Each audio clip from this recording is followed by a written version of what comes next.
Sierra, you are now live to the entire world on the World Wide Web. Pumpkin, come here. What do you? Oh, you got your bone. Oh, we got Sierra. She got her bone over here. What you got, sweetie? Oh, let me turn this off. Hang on. All right. All right, everybody. I just want to do an impromptu live stream here because I'm camping in an area that has all these marks on the trees, and I want to show it to you real quick. And so, every once in a while, you'll be camping in the forest, come across trees. Hey, what's up, Jill? Pamela 70. Hey, what's going on? Sierra's over there. She's playing with her elk bone. There's a bunch of elk that are around here. I had some last night that rolled by camp, so I'll include them in the next video. But if you look around camp here, you'll see like all these trees, orange, orange. Like there's all these orange markers around the trees. Let's go over here. I'll show you. So these different orange markers like this, and then you've got them right there. And what that means is those are the trees that they're going to keep. Okay, if you ever come across yellow or blue back here in the forest, that means those are the trees that they're gonna cut down. Whether it's for wood cutting for people that come back here and get firewood, or if they're gonna remove it because it's like a dead tree that could be sick or something like that. So if you see the orange, a lot of people see the orange and they'll think like oh this tree. Hang on, let me turn this off. They'll say like this tree right here. It's got orange on it, so we shouldn't camp by it because we always think of orange as like hazard, but orange means keep it. So just a heads up for that. So, all right, let's see. Let me give you a little tour of camp here. We're camping in some really big ponderosa pines. We don't have much in the way of solar today, so I've been running my truck a little bit. We've just had a bunch of cloud cover, which has been nice because it's been really hot. But these trees around here are massive. If you look up and you see them, they just go on forever. And so it's really cool camping in here. And over in this area, there's an open section you can see over here. That's all this area. And it actually started up over there. If you can see right where my finger is, there's aspen trees over there. So I was driving into here last night and I thought, well, I want to maybe go camp by those aspen trees. So I drove up there to where the aspen trees are, just, not even a quarter mile from here. And there was a bunch of elk up there hanging out. And so one of them looks kind of sick, and I don't know if something was wrong with it. It was kind of away from the herd a little bit, and the rest of them were running down over here. And I got 6 of them on film running. And if you've ever seen an elk in person, you just know how big they are. And it's funny because every time I see an elk, I always think like, is that a moose? Because moose are real big. Moose are even bigger, but it's like, out here it's just elk because I don't think there's any moose in Arizona. And if there is, they wandered over here from Colorado, and that was a long walk through the canyon country. So anyway, all right, let's get back to some comments here. Edmund, Lance, Easter, hey bro, hey, back at you. Jack, thanks for tuning in. Simple Trail Overland, what's up, man? All right, Dale Trimmin, Jack Britt, tell Sarah I said hey. All right. Oh, I'll tell Sierra I said hey. Yeah, I gotcha. Cool. Hello from South Carolina. Awesome. Baby Yoda. Oh, what's up, Kenny? What's going on, dude? Regina Evans, how you doing? Joe Ham, radio guy. Good evening. Back at you. Regina Evans, I'm in Arizona right now. I'm near Flagstaff at the moment. I've got one more doctor's appointment on Tuesday, and then after that, I'm taking off. So, Yvonne, no, the trees that are marked blue and yellow are the ones that are for cutting. Orange is for keeping it around. White means that they're sick. Let's see what else. What other colors are there? I'll put it up in the comments section of the color code out here. But orange and yellow mean that they're going to keep them. And then blue, no, I'm sorry. Orange means they're going to keep them. Blue and yellow means they're going to get rid of them. So I always thought orange was taking them out until now, honestly. So since I learned that, I was like, I'm going to come online and tell you all about it. So, all right. Dougie Fresh is not hot here. It's about 75 today. And if you get in the full sun when there's no wind, it was a little warm, but otherwise it wasn't bad. Over at the ranch, it's real hot right now. It's almost in the 90s. There's a little bit of a hot spill going through there. So I came up here to chill out. I've got my last doctor's appointments on Tuesday up here, and then I can leave and go to Colorado, which I'm really excited about. And I was talking to Baron and Elsa, and we're going to hook up and do a bunch of content while I'm there. And I offered to them, I said, hey, if you need me to help out around their place, to do like construction stuff or anything, I'd be more than happy to. And Baron was like, yeah, that sounds awesome. So I think he wants a hand out there. And then I was telling them, I said, let's go up and fly fish some of the high altitude lakes, do like an overnight. We can camp up there, take our tents and everything and camp out, which would be tons of fun. So, Regina, thanks. Yeah, I'm feeling better. The problem is I'm still dealing with all these stomach issues. I mean, I've got more weight on me and I've got more energy and stuff. I was at 170. I'm down to 165 now, but I'll put some weight back on. but I don't get any sleep at night. Like last night, I woke up at 11, and then I went to bed at 9. I woke up 11, and then Sierra started having stomach problems around 1, and so I'd just been up since 11 p.m. last night. Night before it, I only got like an hour of sleep because it's like the stomach issues, they still hit, and they hit at night, and so I can't get any sleep, which is really tiring. So I hope that changes. I mean, you know, I'm so frustrated. I can't even tell you with the stomach stuff. It's just like I can't make plans to hang out with anybody because I don't know how I'm going to feel. And it changes every minute. You know, it's like 1 minute you're feeling all right, the next minute you feel like total crap, the next minute you feel like, okay, I'm feeling good again. Then you tank again. It's just nonstop, and it just sucks. And so that's why I'm not really hanging out with anybody. I'm just keeping an eye on Sierra because she's running over there. That's why I'm not really hanging out with anybody right now or making plans to hang out with anybody, because I just don't know how I'm going to feel. And chances are, like, you know, if it's like the way I'm feeling now, if I make plans with someone, 9 times out of 10, when that time arrives, I probably wouldn't be able to hang out. So, but I am going to be fishing all summer though. I've got some lakes I know that I can get up to that are within, like, you know, less than a mile hike, that I can 4-wheel up to. And some of them are pretty hard to get to, so I can kind of be up there by myself, which would be real nice. And so I do want to pick up one more camera. I want to pick up a camera with a better zoom on it, so that way if I'm checking out wildlife, you know, I can get really good photography of it. Because I noticed them by Canon, I mean, it works great, and it takes really great pictures and movie clips and stuff like that, and video, but the zoom on it's just not very good. You get past like 5 times zoom and it starts to get blurry. And, you know, 5 times zoom from where I'm at, I mean, the elk were, you know, way away. And my camera, I mean, you could see them, but you just can't see them very clear. It's kind of fuzzy. And when I was hanging out with Baron earlier this winter, we'd go out in my truck, and one time he brought his camera, and we shot a bunch of oh god, pronghorn antelope, this was awesome. Those are such cool animals, and they run so fast, and seeing them in the snow is really cool when they're running. So seeing the pictures that he was getting on his camera, I'm like, man, I gotta get one of those. So all right, let's see, let me come back here. Let me see. My favorite is when you're cooking. That's cool. I'll include more cooking in the future then in some of those videos. Yeah, Hermit Girl Wanderers. I just wanted to make sure that I put this up for everybody. And let me grab, hang on one second here. I've got the other page up that talks about, I think I do. Yeah, here it is. Here it is.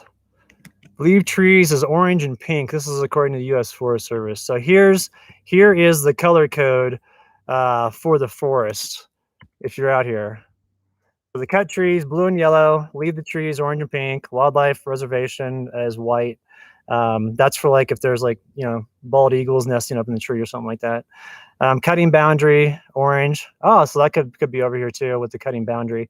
I didn't see anybody cutting over there, and I haven't seen any trees cut. So I don't know if maybe this is an area that they're thinking about having a cutting area or not. But for those that don't know, you can buy permits from the Forest Service.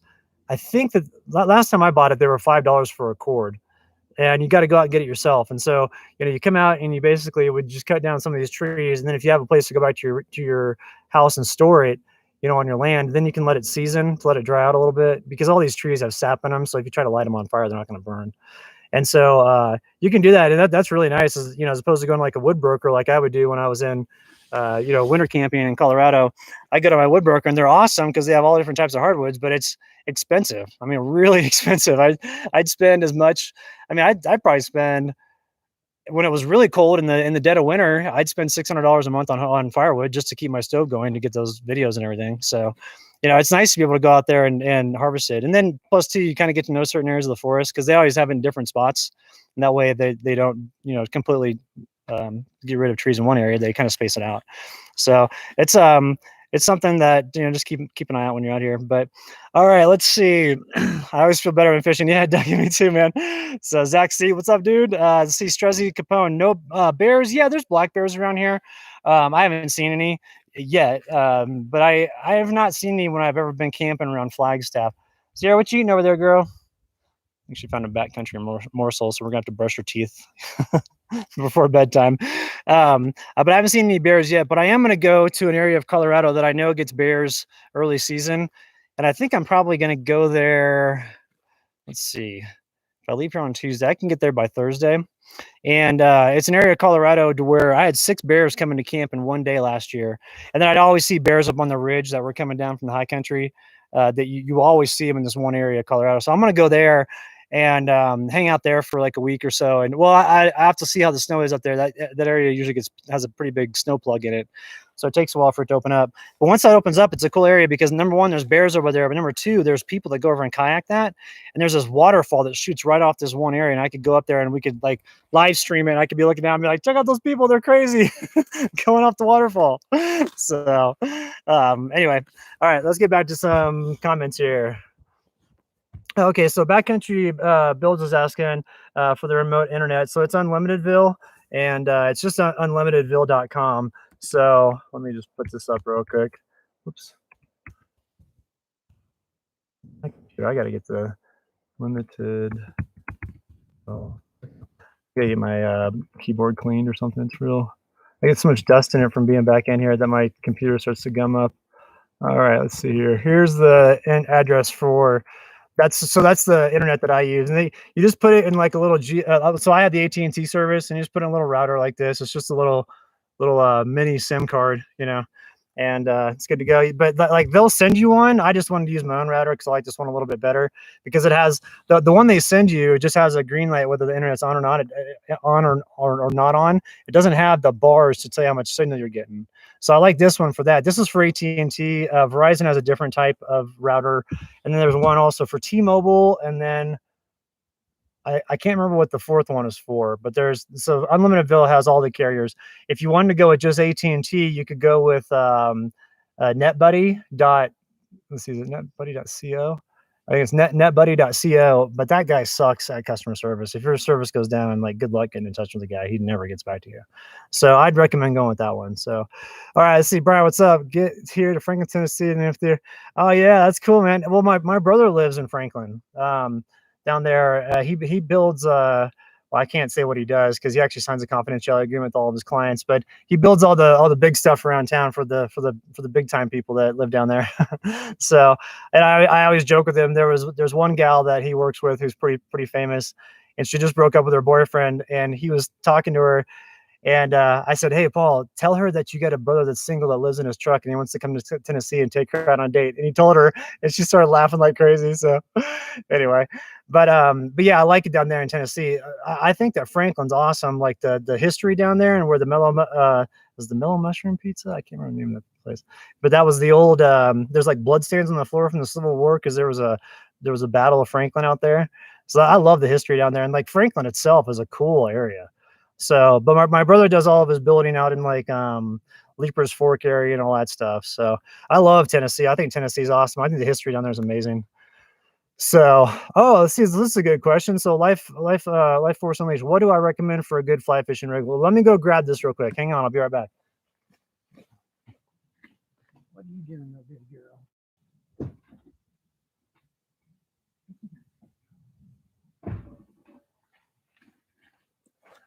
All right, now I don't have my other stuff with me. I got it packed up somewhere, but I do have this, which I can show you, which is awesome. And what I do is if you're going to start out fly fishing, I'd say go with the Tenkara fly fishing setup. It's super simple. All right, this guy's annoying.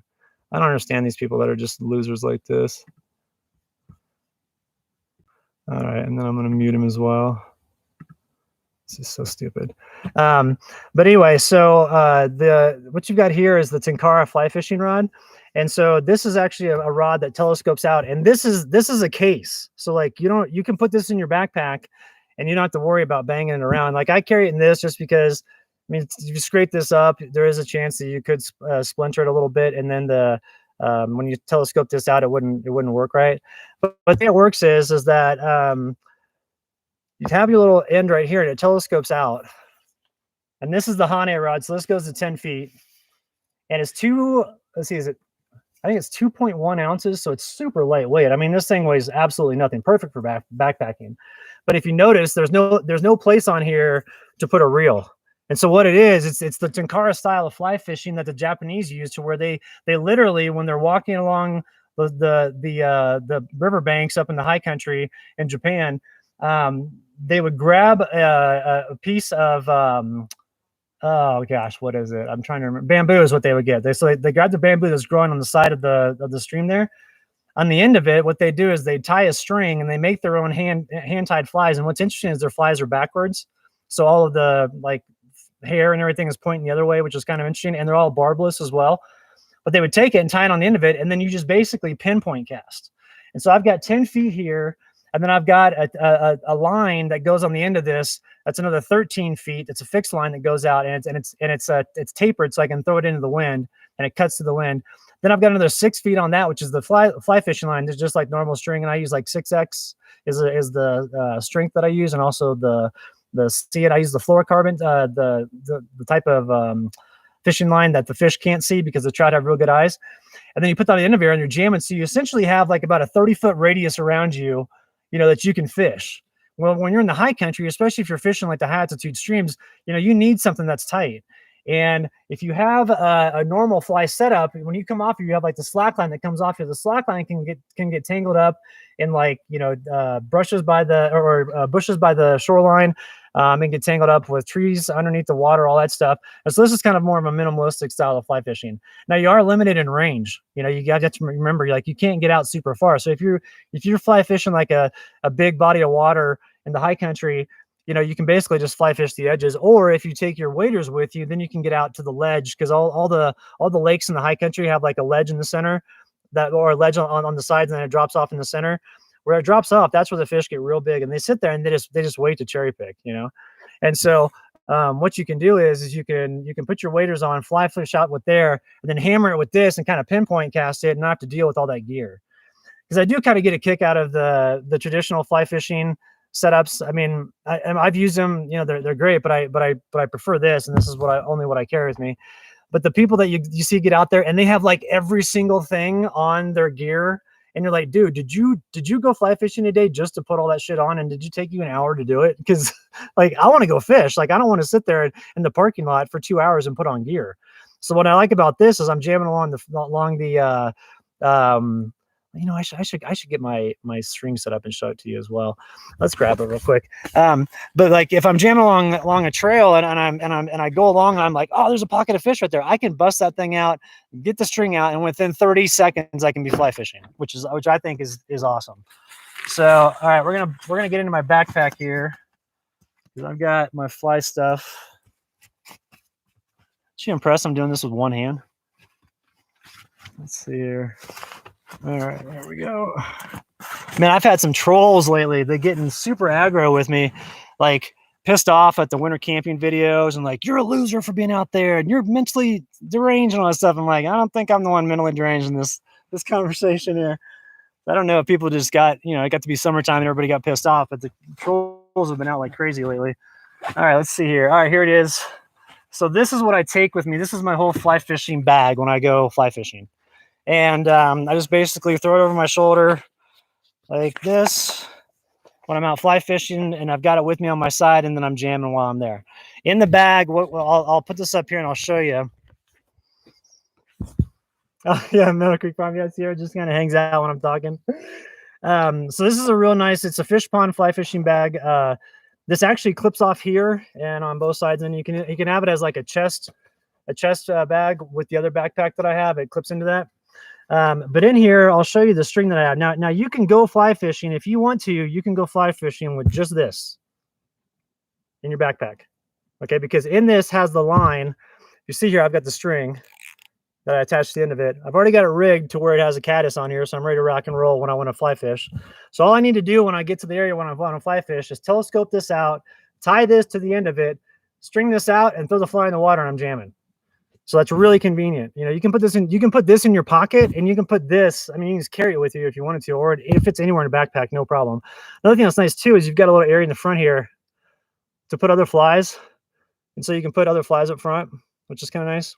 And this is Tenkara USA. I like their products. They've got good stuff. There's other good fly companies out there as well. I do have another fly rod here, but I need to get the tip on it. I broke it because it's really easy to break the tips on these. So I've got to get another one because you can see right here, the string thing broke off. But this is a little bit longer. And what's cool about this one is, let's see here. Is this the one? No, it's not. They have a few different styles. This isn't one of them, but they have a few different styles where you can telescope them out to like a 9 foot or an 11 foot length. So it depends on how tight of the conditions are around you that you want to use it with. So you got a little bit of flexibility with it, which is nice. And I like it because they're so lightweight. I mean, like to have this be only 2.5 ounces, that's it. And then you carry this with it, and like that's your old fly fishing setup, and you're good to go. And then what you do is when you reel it in by hand, because that's essentially what it is I'm 6 feet tall, and so I've got a 10-foot pole here, and so when I put it up in the air, it's about 16 feet tall, maybe a little bit more than that. Or well, now I'd say I put my hand up here, probably another 2 feet, so probably 18 feet tall. Okay, so I've got 20 feet around of the line that I can fly fish with. So when I pull it up here, I've got a little bit of line left just to grab. So it's a little bit of slack that's still in the water and the fish is there. Then you can grab it like this, and then you pull in with like 2 hands like this, and then you reach down and grab your fish. Now, when you grab your fish, you want to wet your hand because the scales on the trout, like the skin on the trout, it's real sensitive. And if you have a wet hand, or I'm sorry, a dry hand, and it goes up against those scales, it can actually pull them off. So just a heads up, the trout are a little bit more sensitive. Also, too, don't squeeze the trout really hard. They have an air sac on the side here that, especially if it's during like high barometric pressure, that air sac pushes out. You could actually burst it on accident. So if you're handling the trout, just hold them on the underside. And then if you're fly fishing with this, I recommend, and it's hard to do, but I recommend going with the barbless hooks, because barbless hooks are easy to get out. I mean, all you do is when the fish gets up there, you just take the hook and go whoop, and you get out. But you have to keep the line tight the whole time. And when they say like tips up or lines tight, that's what they're talking about. So if you hear that term in fishing. But anyway, so that's what I'd recommend. Let me put up the website for them, for Tenkara USA. They're based out of Boulder, Colorado. The guy's name is Daniel. I can't remember his last name, that owns the company. I've talked to him a few times. I met him actually at the Outdoor Retailer show a couple years ago. Let's see, Tenkara rods. Let's see. I'm gonna put the Hane rod up here, the one that I have. That way y'all can check it out. All right. So I mean, like, what's nice about this is if you think about normal traditional fly rods, you can spend a fortune on these. You can spend $1,000 on a reel, which is nuts. I'd never do that. This is $160 for the entire, for this, and it comes with the string. It comes with the string. So $160 compared to like $2,000 for one of those crazy setups. I don't know. I like to go out there and I go fast, and so there's been times where I'll fall on this thing and then it'll snap the section, and I've just contacted Tenkara USA and said, hey, section 4 on this broke. Can you send me a new one? They'll send you another one out. It's really easy to repair these. And so, it's kind of nice in that I think it's more for like backpacking, high country stuff. If you're going to be on big water, you're going to get frustrated, So, but what you can do is if you're in the high country, if you get up to a big lake, just look to where the feeder streams are that are coming down from the high country, from the snowmelt, and that's carrying food down into the lake. And so if you park it there, you kind of got to be careful when you're coming to the edge, because the trout, if they see you, they'll spook and they'll run. But the water going in there is usually rippled a little bit on the surface, so you can get away with a little bit of like not being totally concealed. But if you stand right there and then fly, cast your fly out to where the water's going out of section, and then like bring it back in, you'll always get fish on the line, always. And that's what I do. I just look for the feeder streams and I go park it there. Or if I'm at an area to where I'm within a mile hike, then I'll take my waders with me, because like hiking with waders and wader boots really sucks because they're just really uncomfortable, especially when they're wet after you get done fly fishing. But it's nice because you can really get out to those ledges, and I've found that like the fish increase from, I would say, 6 to 12 inches. They go up to like a solid 17 to 22 inches once you get out a little bit further. And so that's where the advantage of having a more traditional fly setup would be advantageous if you don't want to hike in with your waders. So, all right, let's see here. Do they make flies with circle hooks? TF hooks? Do you mean like the eyelet, like the eyelet that you put the string through? I'm wondering what the circle hooks is. So let me know if that's what you're referring to. Let's see here. Love your channel, brother. Old school. Oh, thank you. I appreciate that. Broken Nomad. Love the Elvis rods inherited. No way I could afford that. Yeah, Kevin, Broken Nomad. I tell you what, I mean, don't get me wrong. Some of those Orvis rods are beautiful. I mean, I would envision using one of those in like a hand-built canoe that's like all wood and badass, wearing like old school clothes and stuff, and like really, you know, making it an experience. But I would be nervous, honestly, carrying one of those really expensive reels around, or rods around, because like this is so small and is literally bulletproof. I mean, like the little case that it comes in, that's the first little section here, is enough to where you're not going to hurt it, you know. And I'm clumsy. Like I'll be like, oh, look at that badass peak over there, and then I'll like trip in the backcountry. I've done that plenty of times. I've broken this. I actually broke this the first day out before I even got it in the water. I tripped and broke it, but I was like, I'm still fishing with it anyway. So I was holding it in the section where it was like, and I was fishing with it. But for me, it just makes more sense to just do this. So all right. See, Mr. Renor, am I in Colorado? Not right now, but I will be. I'm in Flagstaff, Arizona right now. And then Carol, you're asking if I'm gonna keep any to eat. You bet. Yeah, I'm gonna be doing a bunch of that this year, and so I'll show a bunch of different things. I'm gonna be baking them more. I'm not gonna be using like the frying method that I was using last year, even though I love that. I just don't think my stomach can handle it. So I'll do more baking and also like smoking of the trout, and that'll be a lot of fun to show. And there's some really great places that I know of to get really good fish, and then some places where I'm going to scout out with Barron, close to where he and Elsa have that new ranch. And we've got some places we've been looking at on the maps, and I'm like, dude, I know there's fish in there. We just got to figure out how to get in there, because a lot of it's private around there, so you got to figure out how to get in for access. But we'll figure out a way. So it's gonna be awesome. All right, see. All right, let me see. Unpin the message. Let's see. Oh, TF Cooks. No, I'm not familiar with the circle hooks. The ones that the ones that they have on the end of here, there's just the ones that they're just barbless. And so when it goes through, I mean, it's so simple to take it out. You just grab it and it slides right out. But also too, the fish can get off the line pretty easy, so you got to be careful for that. All right, let's see here. We just use some dead underbrush in the bush. Oh, that's cool. All right, let's see what else have we got. Let's see if I'm answering any other questions I haven't answered. All right, let's see here. All right, cool. We're good to go. All right, so yeah, so I'll be heading out to Colorado, like I said, on Tuesday of next week, and then I do have to go look at some wood tomorrow, though, which I'm pretty stoked about. So there's this couple that lives close to where I'm at right now, and they sold their place and they're moving to another off-grid ranch, and they want to get rid of all this wood that they have on their property.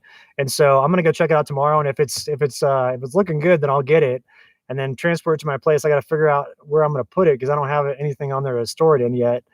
But get that taken care of, and then jam to Colorado and just start fishing my guts out all summer. We did get a forecast over here, though. My friends Chad and Lisa, Chad sent me a forecast for Arizona from this weather service that usually is spot on about the monsoon season for the summer here. And they're saying it's going to be an insane monsoon season out here, like really good. And that it'll probably start up a little early. So I may bounce to Colorado, you know, fish some, come back, bring some trout to like my neighbors and stuff like that, make a bunch of friends, and then go back out, because I want to experience some of the monsoon season out here too. So we'll see how all that works out, but I'm excited. So all right, let's see what else have we got here. How's the weather in Flagstaff? Tim, the weather's great in Flagstaff right now. It's about 75 during the day. It's been cloudy the past 2 days. It's been like the cloud cover has been like this. So it's just been like, you can't see the sun over there, but sun's going down. So it's like hazy all day long. Coupled with the breeze has been real nice. So I've been pleased, but the temps are warming up. I mean, like if it gets above 70, I get to be kind of a wimp, you know? And so I don't even like it. Even now with the temperature being nice and stuff like that, it's still not nice enough. I mean, like I want it a little bit colder when I go to bed at night. And so when I get to Colorado, you know, the main thing is just getting to higher elevations and start doing all that stuff. So Hounds 40 outside, Hounds for outside. Hello from Augusta Springs, right on. I love Pagosa. I want to go hit the hippie dip on the way in, because I've got that storage container over in Del Norte. So after I go through like Silverton, Durango area, I usually hit Pagosa, hit the hippie dip, and then cruise over into Del Norte and get all my supplies. I'd love to fish around Pagosa. I just don't really know. I mean, obviously the river, you know, you can fish that, but I just don't know the lakes around there. I haven't really hiked much around Pagosa, so I gotta get that out. So, okay, this is a good question. So, Kenny, you were asking about this. How's the water purifier holding up? It's holding up great. I'm using it right now. Let me show you. I noticed one thing with this is that when you got the pump in the back here. Let me put this down so that way you can see it. So you got the pump in the back here, and this is what, you know, pressurizes your thing in here so you can get the water going through the purifier. I have noticed that on the back here. Let me show you. If you don't take the if you don't take this right here and put it all the way down and then screw it in, like it actually screws in there. It can't be out like that. It has to be screwed all the way in. If it's out like this, a small trickle of water will leave here throughout the day, and you'll get to camp and you won't have as much water as you thought. So just a heads up if you end up using this. But this pressurizes it up and goes like that, and then we can switch over to here to the nozzle.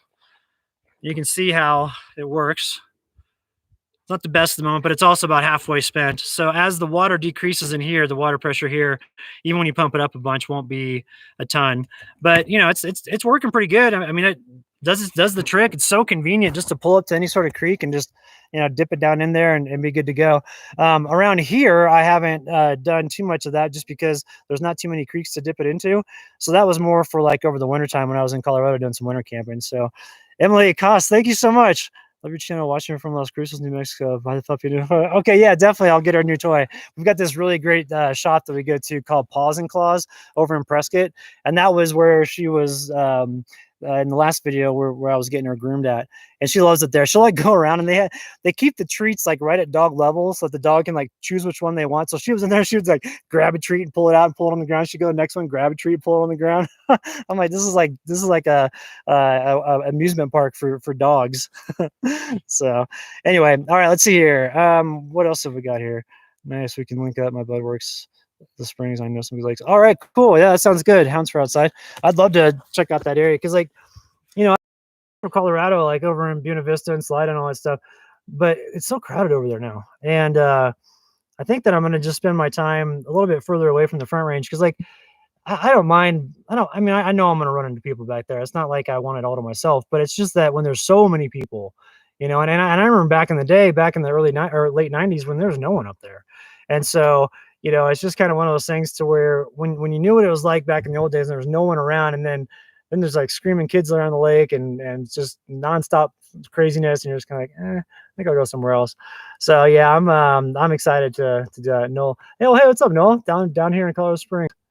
What's your temps like on the Front Range? I wonder if it's like getting hot out there. I saw that like Del Norte and all those places were getting tons of rain. So, but yeah, Hounds for outside. I remember too in Pagosa, man, we used to go there when I was a kid. That was like the smallest town, and now it's, you know, it's gotten a lot bigger, especially the west side.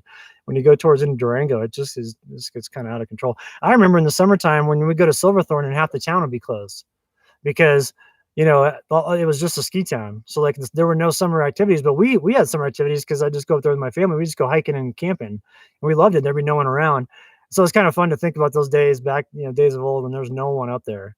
And it was like people would go up there and work in the winter and they come back to the city for the summertime to get a job, which that's such a difference now. I mean, it's like the mountain towns up there now are just crazy. So Sugar guys, thank you very much. Great channel. I love Sierra. Sierra, come here, girl. We got people giving us some love over here. Come here. What you doing? She's like, I'm going to go for a walk. She's like, you're talking to that box again. What are you doing over there? I'm talking about the machine. So, but yeah, it's just, you know, with the people though, it just, I like I said, I know the areas back when there was no one there. Like here, I'm telling everybody, I'm like, man, it's great. There's no one around. They're like, oh, it's crowded like crazy. I'm like thinking, well, I guess my starting point is now, and their starting point is probably years ago when there was no one coming around this area.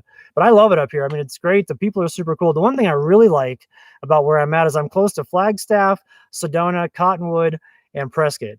And all those are great towns. They all have different stuff available. Oh, and Jerome, which Jerome's a really cool mountain town. But like Prescott, Prescott,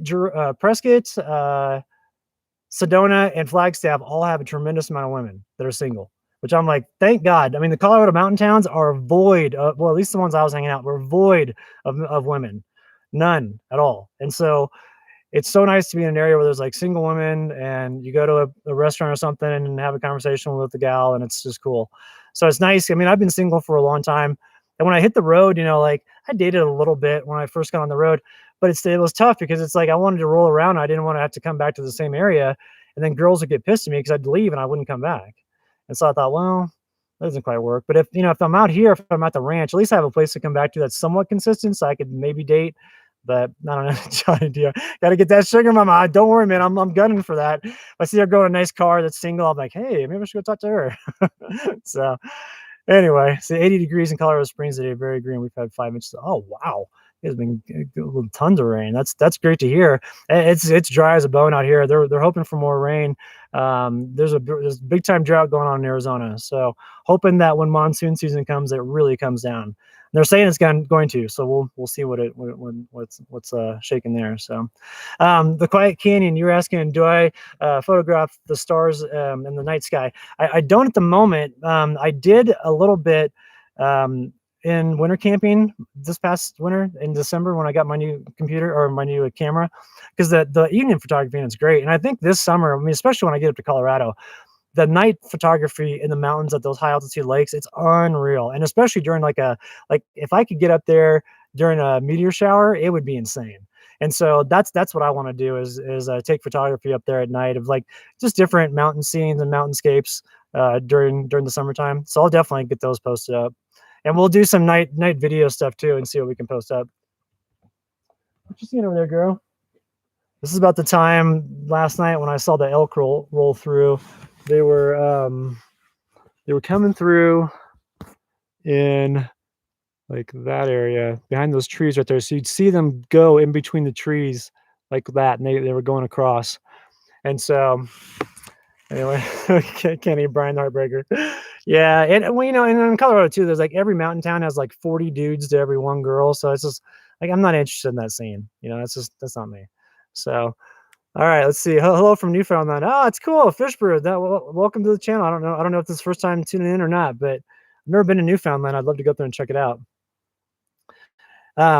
Yeah. So Robin, Arizona is definitely in for monsoon this year. Let me pull up this link real quick. This is a link that is for Southern California and Arizona, pretty much Western Arizona. So if you go down, it says like precipitation that talks about it, talking about in Arizona. It says that it's going to be higher than usual for the monsoon season this year, and that it'll probably start up a little bit early. So here's the link. I don't know if that link is going. It's too long. Dang it. Let me see if I'll post it up in the comment section of in the community section of my page for that. But they're saying the monsoon season is going to start early and like hit mid-June and then go full on through September. And then there's going to be a little bit of a reprieve in August, like a little bit of a not as much moisture coming down, but still a cool temps, which would be nice. So. All right, let's see here. Did you say any interest in dual sport bike? Yeah, definitely. I used to actually have, so I have one of those really old school, like, I don't know if you really want to call it dual sport, but it was the first one that had a high-low gear. It was the CT90 and the CT110s from Honda. I used to rock those all the time, and especially when I had the house in Denver before I hit the road. I sold my 110 when I hit the road, and I kind of wish I would have kept it because that thing was so awesome. I had like 400 miles on it, original miles. It was a barn find up in Fort Collins. But I used to ride those around a bunch, and then I think the first order of business is getting a UTV for the ranch, you know, because I need something to help. Like I want to get the Polaris. I'll probably get the electric version and get the electric vehicle one just because it's quieter. And if I ever go hunting with it, you know, it'd be nice to roll up on something without the noise because UTVs are so loud. But I will. What you doing, sweet girl? Well, come here. Oh, this is so funny. So I felt down. I was like, what is Sierra doing here? She was trying to pick this up because she wants to play with this as the stick. Sierra, did you want this as the stick? Is that what you wanted? Is that what you wanted? Did you want this as the stick? Okay. That's what she was doing. She was trying to grab it. It was underneath my feet. I'm like, what's that? What's going on down there? So anyway, let's see. But yeah, the dual sport bike, I definitely enjoy riding those, but I want to get a UTV first for the ranch. So, all right, let's do a couple more and then I'm going to log off and do dinner. Tonight's just leftovers, nothing really special. So, oh yeah. So Broken Nomad. So the paint on the trees, the orange means that they're going to keep them. I'm assuming this is a wood cutting area. The other paint is, let's see, did I get rid of that page? I'll message it to you on Patreon. I'll text it to you. It's just there's like color codes for different stuff out here for the trees. And I thought that orange was always like, oh, they're going to cut these down or like danger, but it's not. The danger is, what was it like? like blue and yellow or something like that. So, but anyway, I'll send it to you. Let's see, what else have we got? So let's see, Hawaiian Joe, what's up, man? What's your thoughts on gazelle tents? I've never used one, and I don't know anybody that has. So I don't have any firsthand experience with them. So unfortunately, I'm not a good resource to gain insight for those tents. So the Quiet Canyon, I've not used the metal detector yet, but now that I'm out here and I'm finding all these metal relics on my ranch, I want to get a metal detector, and especially just to go around the ranch area and just kind of see what's out there. But a lot of people would have told me, like, with all the relics that you have on your ranch, there might have been a spring there back in the day that there people were gathering at, because I found tons of different stuff. So that's something I'd like to get into, especially now that I'm getting a little bit older. I'm not hiking 20 miles a day like I used to. I've got more time to chill around camp, and last year was rough with how my health was. So I'm still not back to like being able to go charge it. And it would be nice to have more of a mellow activity to do around camp. The RC truck is nice because I like doing that around camp. It's so much fun. Like, I never thought RC trucks would be fun, and I started doing it around camp. I'm like, wow, this is the most fun I've ever had in my life, and or close to it. And Phil was the one from Down to Mob. He's the one that got me into it when we were camping on the rim last year. So let's see here. Biking while solo is kind of a bad idea too. Too easy to get injured. Yeah, that's true. TF Cooks. That was one thing about. I did fall once. I didn't get hurt. I was just going kind of slow, but that put a seed in the back of my mind. I thought, now what happens if I'm jamming on a trail and I fall and then slam into a tree, or go off the trail and go down into a ravine with a river or something like that, get knocked out. I mean, I'm not 21 and bulletproof anymore, so I'll probably just kind of chill and roll in the truck. Okay, let's see. Sierra's out there. Sierra girl, hang on a sec. What are you doing to your phone? I had to shut the door there, so sorry about that. But back to the fly fishing stuff here. I want to show you my flies real quick. This is my old school fly fishing fly box. It's broken. I need to get a new one. But here's all the flies that I use for the summertime. The main ones are over here with the San Juan worms, the red ones there, and the black ants right here, the flying black ant pattern. That's a really good one. When it gets to be later in the year, you can use a big hopper pattern like this. So it looks like a grasshopper on top of the water. These are, let's see, what are those? Those are leeches. And let's see, what else have we got? Just a bunch of other stuff. I got some stuff for earlier season. You can take like a bead like this and throw it into a river, and it'll sink a little bit more compared to like a, you get something like this with a ton of foam on it, like this one right here. This resembles a grasshopper, and it's got that big foam piece on the back here. This black. This thing will float no matter what. I mean, you could probably get on it and float for a second. So that's the way. You kind of look at these different things, and you kind of look at them and say, okay, what's going to work well for the season? Late season, all the little insects are gone, but the grasshoppers are still here. This is the San Juan worm. And that's a good one to use. It's kind of like your all around. It's kind of like your earthworm if you're spin casting. Like the earthworm with the bobber is always pretty much any fish will go for it. Same with the San Juan worm. Any trout that I fish for will go for it, which is pretty nice. Another thing I'll do is I'll do top ride on there, and what you do is this helps for the tippet, which is the part of the line that comes out. You've got your fixed line, which is an orange cord that's braided. Then you've got your tippet in front of it, which is the fishing line. And then you can take this, and at the end of the fishing line, of course, you'd have your fly, and you would just take your fly and you put it in here and you close it and you shake it up and then you pull it back out, and then it sits on top of the water a little bit better. You can also use aspen trees. The leaves of them work, and then earwax works. So just in case if you don't have top ride. Another thing is if you are going to keep your trout, having a nice little line to put your trout on is good. That way you don't have to use a stick. I've used sticks before, but a green stick can have a little bit of bend in it, and sometimes the fish can get off. Another thing I'll carry with me is just a simple measuring deal right here. I also use my fly rod here. I mean, you can tell from here to here is 10 inches. And so it's like, okay, what's the fish going to be at? Oh, I'm sorry, 8 inches here. What's the fish at in relation to this? So I can use this as kind of a measuring stick. You'll see people do that. They'll catch a fish and they'll put it up next to their rod, And that's kind of like a measuring stick, you know, that's kind of how it works. And let's see what else in here. Oh yeah, so here's a super fluoro type of tippet that I use. See how it's $14? The stuff that's not super fluoro is $5, but they can see the $5 line. So get the expensive stuff. This is a bitch to tie. I mean, it's so flimsy compared to the other stuff, and you can hardly see it compared to the other line. So when you throw it in the water, you'll notice if you've used the other line, you'll notice with that one, like the fish respond a lot faster. Let's see, do I have anything else in here?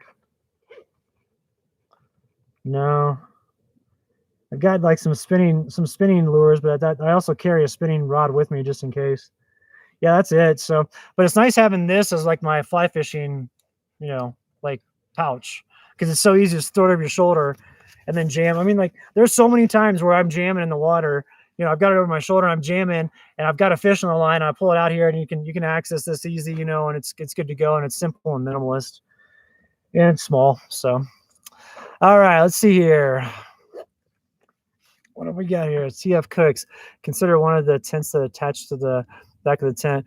Yeah, kind of. I mean, like I have the awning, and I had a room for it up until last year. That was the room that I kind of altered to do the winter camping in, and that was great for monsoon season. But I found that like the best thing for monsoon season is just having a tarp over the back, like a big tarp, you know, that goes way out. And so I've got one that's actually on order. It should be here, hopefully within a couple days. And if you set it up big enough, you know, if you have the tarp that goes over the truck topper on the sides, you can have it flare out enough to where you can actually open up your side windows too and get ventilation inside your topper. And so I just like doing that because then I have a big old area down here to hang out in. It's kind of natural ground, so I don't have to really worry about it getting dirty. The one thing about the tent that I had, the awning room, you know, it has the tent floor net, which was nice in the regard that it gets you up off the ground, or it gets you a barrier between you and the ground, but it just gets so dirty so fast, you know.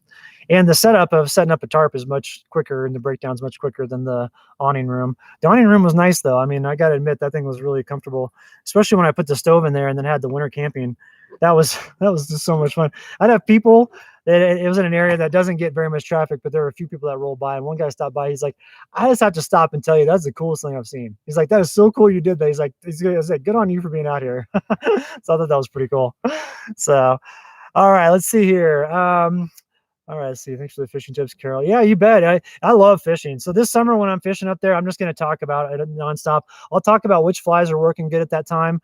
I won't give away the areas that I fish because it's taking me a long time to find the really good spots. If you know where I'm going, like you'll be able to recognize it from the imagery, but I won't be giving out the locations. But I will give tons of information on all the different stuff that I use. And what's nice is if I can get in a range that, or get in an area with good enough cell service, like we can look at these flies and I can say, okay, this one right here, this is considered like a kind of a little bit of a mosquito pattern, you know, because once it gets wet, it looks like a mosquito. Once all these flies transform, once they get wet, they take on a different form. And so what's crazy is there's even flies that look like mice. Like that's crazy. And you know, once you get them wet, they look like mice go into the water. And there's trout that will go crazy for them. And same with like catfish and bass and all that stuff. Some animal barking over there. All right, we're gonna go ahead and log off, and we are going. Oh, let's see. There was someone asking FA Skull. I just bought the ARB awning room. Any tips for a newbie? Oh, you know, I had the old one, the old version. So mine didn't have all the doors in it. I just had one door on one side, and so I'd have to like figure out how I wanted to position it. You know, if I wanted to have the door on the back side here, or on the side, or the front. And that one was nice, but the problem was it didn't have. I think your windows seal up a lot better. The first generation one that I had, the windows zipped down on the outside, but there was no zip across the bottom. So the air could come in real easy on the other side and come up underneath it if it was windy outside. So that was kind of lame. And then another thing too is that, you know, if it rains out, you always want to angle it to one side, obviously, to drain the water. But I found that if it drains to that side, have like a drain rope going off of it that can help get the water away from it. It doesn't drip right down. Because if it drips right down, for whatever reason, it will kind of pull underneath there and you get a little bit of water that comes inside of the awning room for ARB. So just a heads up. So if you put a drip line on there, you're set. So, all right. All right, everybody. Thank you so much for tuning in. I just wanted to get on and say what's up because I haven't posted anything since Sunday. Whoops, sorry about that. And so just wanted to get on and tell you everything was cool. But like I said, tomorrow I'm going to go check out that wood in the morning. It's a bunch of reclaimed wood, so hopefully that'll work out for the ranch. And then next week I'm jamming to Colorado and we're going to get our fly fish on. So Thanks everybody for tuning in. Next live stream we'll probably be in Colorado, and we'll be at a cool lake, and I'll be showing you some good fish. So thanks everybody for tuning in. Have a good night.